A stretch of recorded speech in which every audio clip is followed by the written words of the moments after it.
मैं महाराजा वीर विक्रम किशोर माणिक्य जी और पद्म भूषण थंगा डारलोंग जी जैसे महापुरुषों की धरती त्रिपुरा को प्रणाम करता हूं।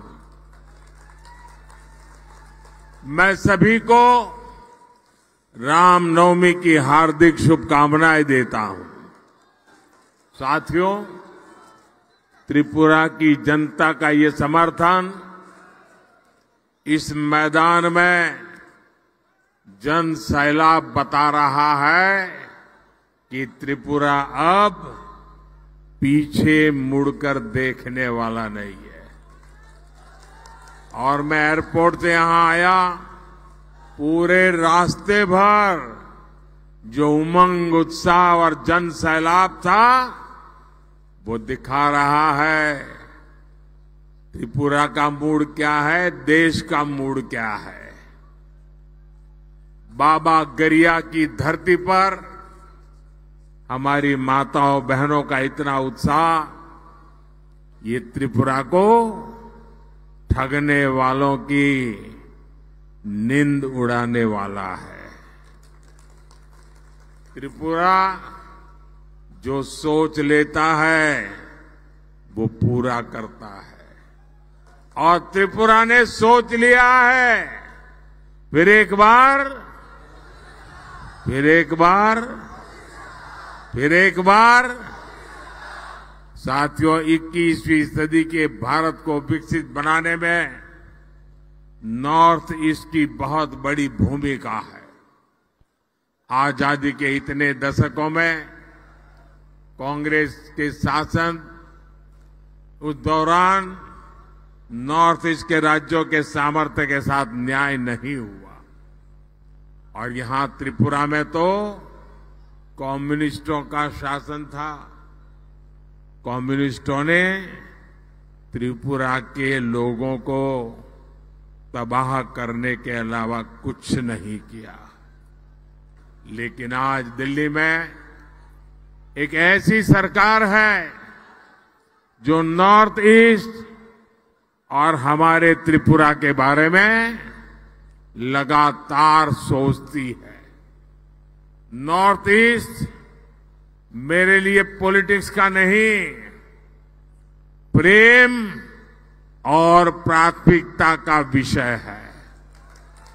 इसलिए इस क्षेत्र में लोगों के जीवन से मुश्किलें कम हो, उन्हें रोजगार के ज्यादा से ज्यादा अवसर मिले, यहां की कनेक्टिविटी सुधरे, इस पर बीजेपी सरकार का विशेष जोर है।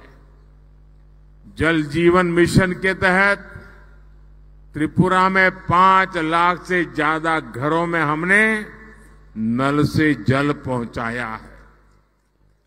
बिना किसी कट, बिना किसी कमीशन के त्रिपुरा के 2.5 लाख किसानों के खातों में किसान सम्मान निधि पहुंच रही है। हमारी सरकार ने यहां त्रिपुरा में 3 लाख से ज्यादा महिलाओं को गैस कनेक्शन देकर उन्हें धुएं से आजादी दिलाई। आज जनजातीय समाज के बच्चों की अच्छी शिक्षा के लिए एकलव्य मॉडल स्कूल जैसे काम भी बीजेपी ही कर रही है। आप कल्पना करिए, हमारे त्रिपुरा में जहां कुल आबादी ही कुछ लाख है, वहां मोदी के आने से पहले यहां लाखों लोग जीवन की जरूरी सुविधाओं से जूझ रहे थे, वंचित थे। ये केवल आपके आशीर्वाद से, मोदी के कामों का हिसाब है, इतना ही नहीं है। जब मैं सारे काम गिनाता हूं, इसका मतलब है ये कांग्रेस और लेफ्ट की विकास विरोधी राजनीति का आईना भी है। साथियों, आज आपके बीच आया हूं तो मुझे ये भी याद आ रहा है कि कैसे त्रिपुरा में पीएम आवास योजना कुछ स्थानीय नियमों में फंस गई थी। डेफिनेशन ही ऐसा कर दिया था कि कम्युनिस्ट पार्टी के अपने 100 लोग हों उन्हीं को मदद मिले, जो सच्चे लाभार्थी हैं उनको मदद न मिले। त्रिपुरा की भौगोलिक स्थिति की वजह से यहां ज्यादा गरीबों को पीएम आवास योजना का लाभ नहीं मिलता था। उसके कारण कच्चे घर की परिभाषा ये ऐसी करके रखी थी कि उनके यार दोस्तों को फायदा मिले। जब मुझे इसका पता चला तो मैंने कहा ऐसे तो नहीं चलेगा। हमने त्रिपुरा के लिए कच्चे घर की परिभाषा को सच्चे अर्थ में कर दिया। आज उसका ही नतीजा है कि त्रिपुरा में करीब 3.5 लाख पक्के घर यहां के लोगों को मिल सके हैं। अब भाजपा ने संकल्प लिया है कि अगले 5 वर्षों में देश में 3 करोड़ नए घर बनाए जाएंगे। इसका भी बड़ा लाभ मेरे त्रिपुरा के लोगों को मिलेगा। और मैं एक आपको काम बताता हूं, करोगे? करोगे? पक्का करोगे?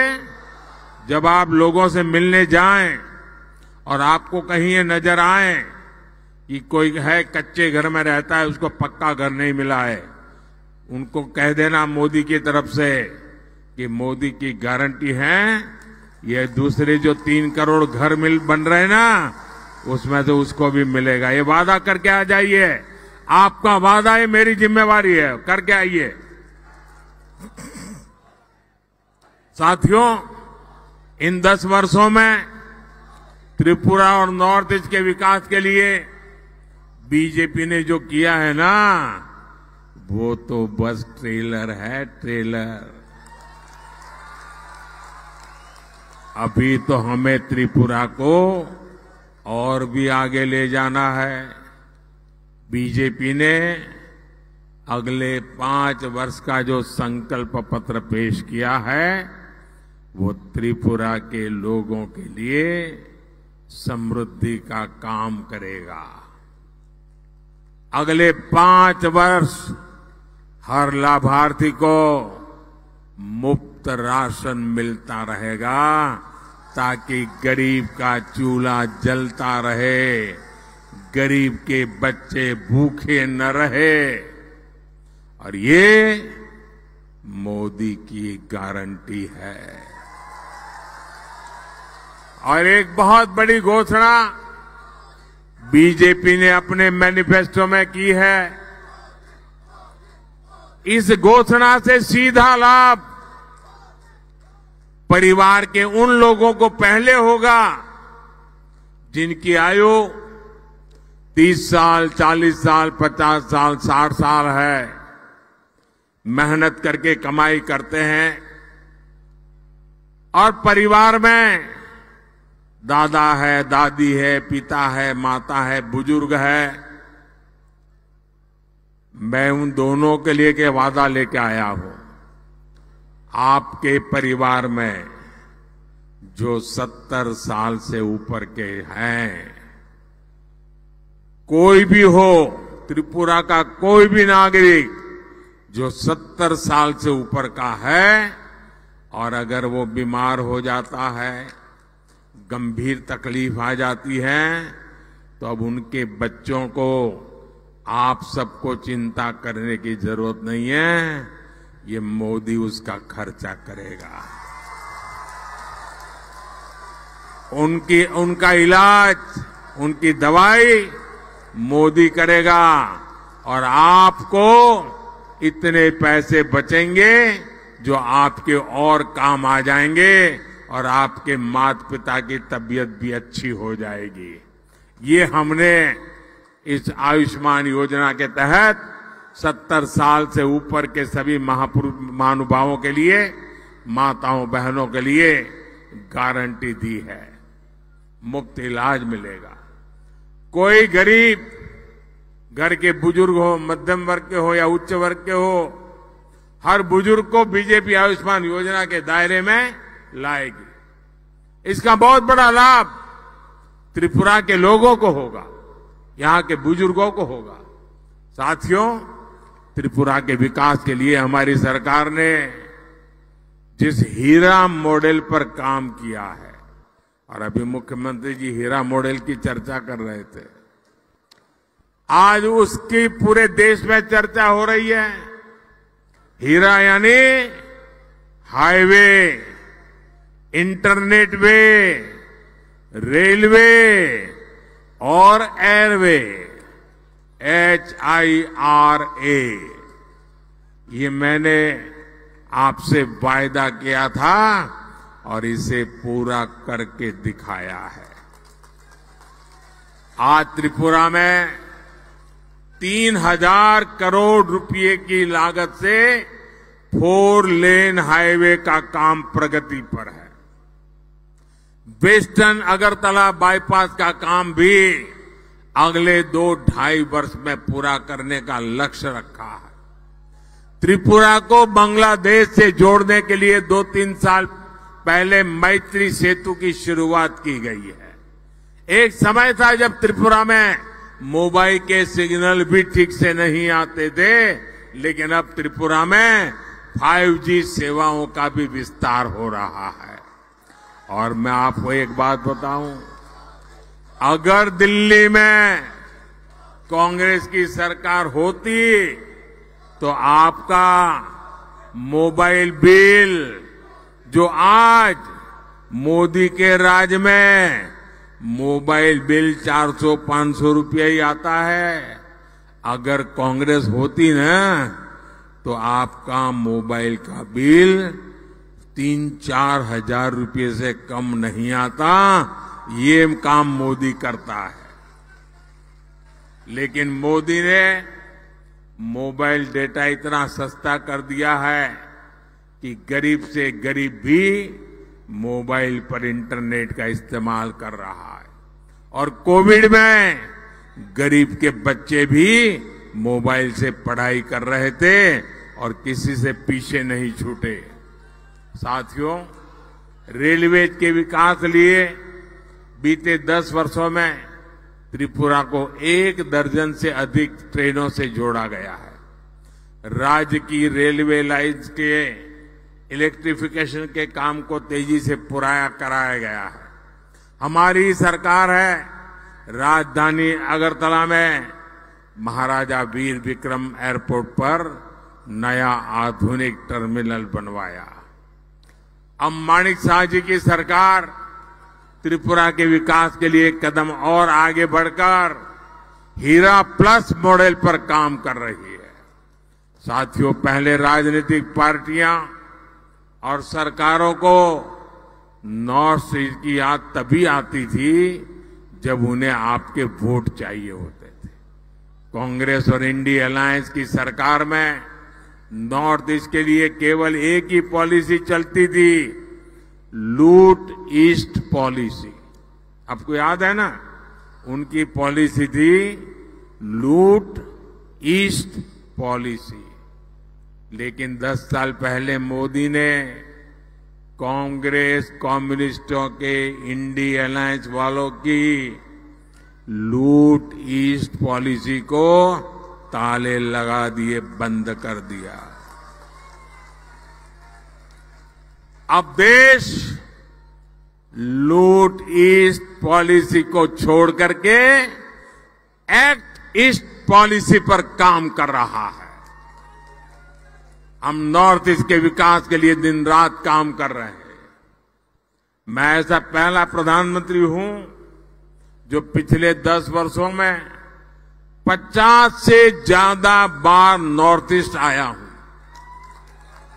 जबकि कांग्रेस सरकार में कई मंत्रियों को ये भी पता नहीं होता था कि भारत के नक्शे में त्रिपुरा कहां पड़ता है। साथियों, आज त्रिपुरा के लिए बीजेपी का मतलब है विकास की राजनीति, लेकिन यहां कम्युनिस्टों का इतिहास रहा है विनाश की राजनीति। और कांग्रेस का तो ट्रैक रिकॉर्ड ही है करप्शन की राजनीति। जब तक त्रिपुरा में सीपीएम और कांग्रेस पक्ष विपक्ष में रहे, यहां करप्शन फलता फूलता रहा। कम्युनिस्टों ने त्रिपुरा को हिंसा और भ्रष्टाचार का अड्डा बना दिया था। तब कांग्रेस विपक्ष में थी, लेकिन आज एक दूसरे को गाली देने वाले यही लोग अपनी लूट की दुकान बचाने यहां एक साथ आ गए हैं। साथियों, ये कांग्रेस कम्युनिस्ट इतने अवसरवादी है कि यहां त्रिपुरा में इनका गठबंधन है, लेकिन केरला में ये लोग एक दूसरे के जानी दुश्मन है। केरल में कांग्रेस कम्युनिस्टों को, कांग्रेस पार्टी वाले रोज वहां भाषण में कम्युनिस्टों को आतंकवादी कहते हैं और कम्युनिस्ट कांग्रेस को महाभ्रष्ट कहते हैं। आप वहां के अखबार देख लीजिए, यही बोलते हैं। साथियों, करप्शन को लेकर ये देश के साथ कैसे खेल खेलते हैं, ये भी त्रिपुरा की धरती से पूरे देश को बताना चाहता हूं। सब जानते हैं, कांग्रेस के युवराज यूपी में चुनाव हारने के बाद अपनी इज्जत बचाने के लिए केरला भाग गए थे। अब इन दिनों वो वहां केरला के मुख्यमंत्री ने कांग्रेस के युवराज के खिलाफ हल्ला बोल दिया है। इससे नाराज होकर कांग्रेस के युवराज ने कहा है कि केरला के सीएम भ्रष्टाचार में डूबे हुए हैं, उनको जेल में डालना चाहिए।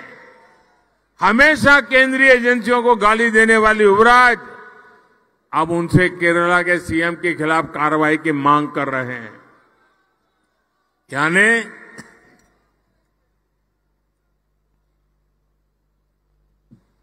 यानी किसी ने उनकी आलोचना की तो कांग्रेस के युवराज चाहते हैं कि उसे जेल की सलाखों के पीछे डाल दिया जाए। भ्रष्टाचार का दोषी कोई भी व्यक्ति छोड़ा नहीं जाएगा, यह हमारा संकल्प है।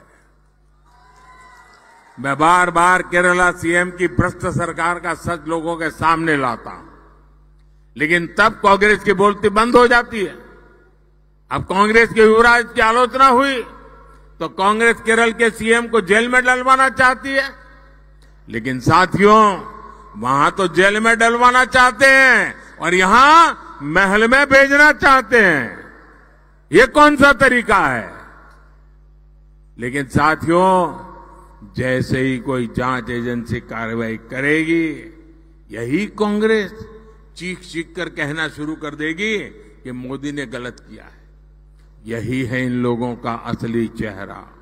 इसलिए जब मैं कहता हूं भ्रष्टाचार हटाओ, तो कांग्रेस कहती है भ्रष्टाचारी बचाओ।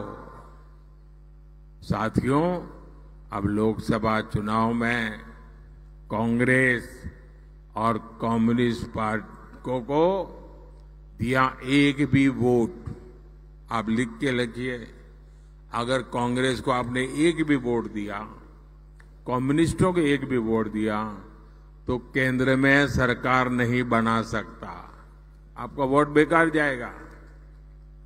और इसलिए आपका वोट बीजेपी की सरकार बनाएगा, एक गारंटी है।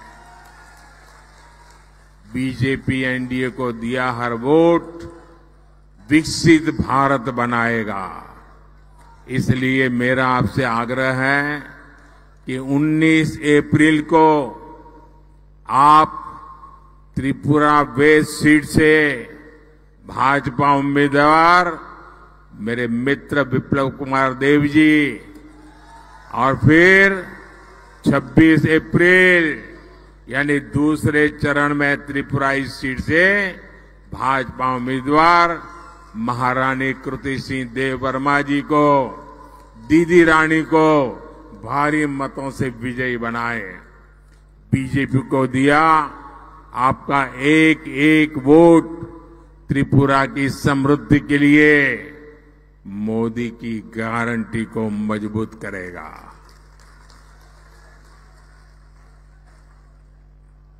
तो आप ज्यादा से ज्यादा लोगों को मिलोगे, ज्यादा से ज्यादा लोगों को मिलोगे, घर घर जाओगे, पोलिंग बूथ जीतोगे, भारी मतों से जीतोगे।